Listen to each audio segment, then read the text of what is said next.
So hello everyone, welcome to Raghu Digital Guide. ଆଜିର ଏହି ଭିଡ଼ିଓରେ ଆମେ ଆଲୋଚନା କରିବା ଯେଉଁ ପୋଷ୍ଟ ମ୍ୟାଟ୍ରିକ୍ ଆପଣମାନଙ୍କର ଆରମ୍ଭ ହୋଇସାରିଛି ଯେଉଁ 2026-27 ପାଇଁ।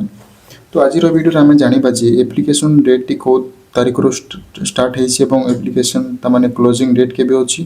ତାପରେ ଆପଣଙ୍କର ଏଲିଜିବଲ୍ କୋର୍ସ ରେଞ୍ଜ କ'ଣ ରହିବ, ଆପଣଙ୍କର ତାମାନେ କେଉଁ କ୍ଲାସ୍ରେ ପଢ଼ୁଥିଲେ ଆପଣମାନେ ଏହି ସ୍କଲାରସିପ୍ଟି ଆବେଦନ କରିପାରିବେ ଏବଂ ଆପଣଙ୍କର ଏଜୁକେସନ୍ କ୍ୱାଲିଫିକେସନ୍ କ'ଣ ରହିବ। ତାପରେ ଆପଣଙ୍କର ଡକୁମେଣ୍ଟ ରିକ୍ୱାରମେଣ୍ଟ ଗୁଡ଼ିକ କ'ଣ ରହିବ ଏହି ଭିଡ଼ିଓରେ ଆମେ ଆଲୋଚନା କରିବା। ତ ଭିଡ଼ିଓକୁ ପ୍ରଥମରୁ ଶେଷ ପର୍ଯ୍ୟନ୍ତ ଦେଖନ୍ତୁ ବିନା ସ୍କିପ୍ରେ। ତ ଚାଲନ୍ତୁ ଆରମ୍ଭ କରିବା। ଦେଖନ୍ତୁ ଆପଣଙ୍କର ଏଇଟା ଓପନିଂ ଡେଟ୍ ଗୁଡ଼ିକ ରହିଛି। ଏଇଟାରେ ଆପଣଙ୍କର ଓପନିଂ ଡେଟ୍ ଅଛି ଆପଣଙ୍କର 29/7/2026ରୁ ଆପଣଙ୍କର ଆପ୍ଲିକେସନ୍ ଅନଲାଇନ୍ ଷ୍ଟାର୍ଟ ହେଇଛି ଏବଂ ଆପଣଙ୍କର କ୍ଲୋଜିଂ ଡେଟ୍ ମଧ୍ୟ ଅଛି ଆପଣଙ୍କର। ଦେଖନ୍ତୁ closing date for submission of online application Bai student ଏଇଟା 29/9/2026 ମାସେ ରହିଲା। ବର୍ତ୍ତମାନ ଏହି ଡେଟ୍ ଗୁଡ଼ିକ ଆଗକୁ ବଢ଼ିବ, ଏଇଟା ସବୁ ବର୍ଷର ମଧ୍ୟ ଏହି ଡେଟ୍ ଗୁଡ଼ିକ ଏକ୍ସଟେଣ୍ଡ ହେଉଛି। ତ ଆପଣଙ୍କର ତାପରେ ଏଇଟା ଦେଖନ୍ତୁ last date of verification Bai institution ଆପଣଙ୍କର କଲେଜରେ ଭେରିଫିକେସନ୍ କରିବାର ଲାଷ୍ଟ ଡେଟ୍ ଏଠାରେ ମେନସନ୍ ଅଛି 9/10/2026। ଏହି ଡେଟ୍ ମଧ୍ୟ ସବୁ ଡେଟ୍ ଗୁଡ଼ିକ ମଧ୍ୟ ଆଗକୁ ବଢ଼ିବ। ତାପରେ ଏଇଟା ଦେଖନ୍ତୁ last date for approve Bai provisional authority ଏହି ଡେଟ୍ ମଧ୍ୟ ଏକ୍ସଟେଣ୍ଡ ହେବ। ତାପରେ ଆପଣମାନଙ୍କୁ ମୁଁ କହିଦେଉଛି ଆପଣଙ୍କର ଯେଉଁ ଏଲିଜିବିଲିଟି କୋର୍ସ ରେଞ୍ଜ କ'ଣ ରହିବ, କେଉଁମାନେ ଆବେଦନ ଏବଂ ଆପଣଙ୍କର ଏଜୁକେସନ୍ କ୍ୱାଲିଫିକେସନ୍ କ'ଣ ରହିବ। ତାପରେ ଆପଣଙ୍କର ଡକୁମେଣ୍ଟ ରିକ୍ୱାରମେଣ୍ଟ କ'ଣ ରହିବ, ଚାଲନ୍ତୁ ଆଲୋଚନା କରିବା।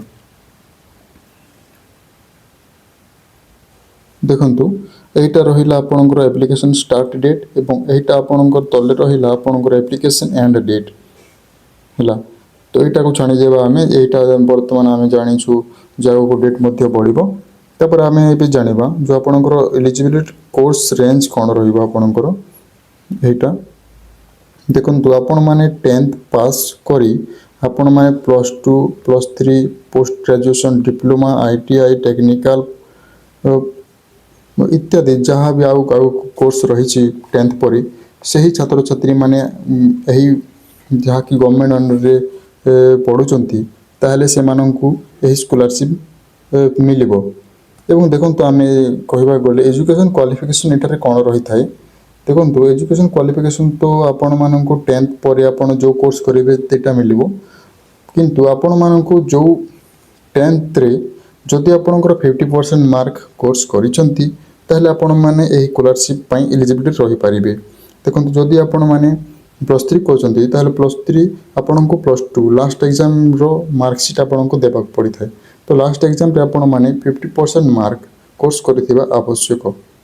ଯାହା ଯଦି ଆପଣ +3 ସେକେଣ୍ଡ ଇୟର୍ ଥାର୍ଡ଼ ଇୟର୍ ଅଛନ୍ତି ତାହେଲେ ଆପଣଙ୍କର ସେକେଣ୍ଡ ଇୟର୍ ଅଛନ୍ତି ତାହେଲେ +3 ସେକେଣ୍ଡ ଇୟର୍ ଅଛନ୍ତି ତାହେଲେ ଆପଣଙ୍କୁ ଫାର୍ଷ୍ଟ ଇୟର୍ର ସେକେଣ୍ଡ ସେମିଷ୍ଟାରର ମାର୍କସିଟ୍ ଆପଣଙ୍କର 50%ରୁ ଅଧିକ ହୋଇଥିବା ଦରକାର। ତାହେଲେ ଯାଇ ଆପଣ ଏହି ସ୍କଲାରସିପ୍ର ତାମାନେ ଏଲିଜିବିଲିଟି ହୋଇପାରିବେ। ଆଉ ଗୋଟେ କଥା SC ST ଷ୍ଟୁଡେଣ୍ଟକୁ ଏହି 50% ନହେଲେ ମଧ୍ୟ ଏହି ସ୍କଲାରସିପ୍ ମିଳିଥାଏ।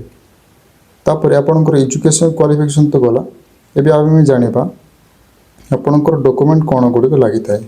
ତ ଆପଣଙ୍କର ଫାର୍ଷ୍ଟରେ ଲାଗିବ ଆଧାର କାର୍ଡ଼, ଯେଉଁ ଆଧାର କାର୍ଡ଼ ଆପଣଙ୍କର ବ୍ୟାଙ୍କ ଆକାଉଣ୍ଟ ସହିତ ଲିଙ୍କଡ୍ ଥିବ ସେହି ଆଧାର କାର୍ଡ଼ ହିଁ ଦେବେ, ସେହି ବ୍ୟାଙ୍କ ପାସବୁକ୍ ଏବଂ ଆଧାର କାର୍ଡ଼ ଲାଗିବ।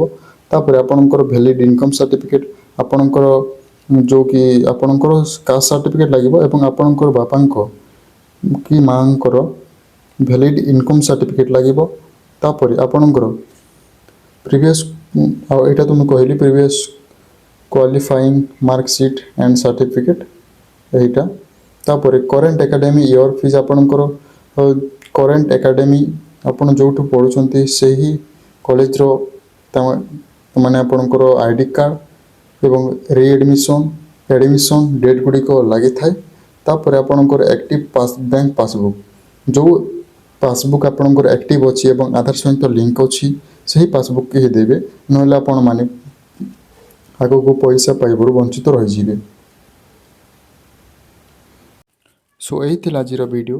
ଯଦି ଭିଡ଼ିଓ ଭଲ ଲାଗିଛି ତାହେଲେ ଭିଡ଼ିଓକୁ ଲାଇକ୍ ଏବଂ ଆପଣଙ୍କ ସାଙ୍ଗମାନଙ୍କ ସହିତ ନିହାତି ଭାବରେ ସେୟାର କରିଦିଅନ୍ତୁ ଏବଂ ଚ୍ୟାନେଲକୁ ନୂଆ ଦେଖୁଥିଲେ ଚ୍ୟାନେଲକୁ ନିହାତି ଭାବରେ ସବସ୍କ୍ରାଇବ୍ କରି ବେଲ୍ ଆଇକନ୍କୁ ଅଲ୍ରେ ସେଟ୍ କରିଦେଇଥାଉ, ଯାହାଫଳରେ ଆଗକୁ ମଧ୍ୟ ଏମିତି ସ୍କଲାରସିପ୍ ରିଲେଟେଡ୍ ଭିଡ଼ିଓ ସର୍ବପ୍ରଥମେ ଆପଣମାନେ ପାଇପାରିବେ।